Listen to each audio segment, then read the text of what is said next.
یوم عرفہ کی ایک ایسی فضیلت ہے جس سے آپ کے ایک سال گزشتہ اور ایک سال آئندہ کے گناہ معاف ہو جائے۔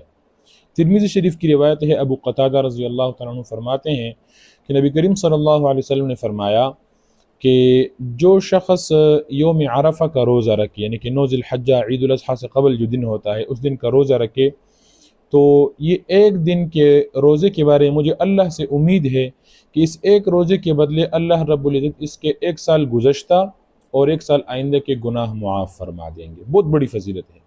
اچھا، گناہ معاف فرمانے سے آپ اس کا مطلب بھی سمجھ لیں کہ گناہ معاف ہونے سے مطلب صغیرہ گناہ ہے، کبیرہ گناہ نہیں ہے۔ اور یہ ہمیشہ کے لیے جتنے بھی حدیث میں، ہاں اگر کسی حدیث میں صراحتاً ذکر آ جائے کہ کبیرہ گناہ معاف ہے تو وہ ایک الگ چیز ہے، لیکن جہاں پر بھی جس حدیث میں بھی یہ گناہ معاف ہونے کا تذکرہ ہے اس سے صغیرہ گناہ مراد ہوتے ہیں، کبیرہ گناہ مراد نہیں ہوتے ہیں۔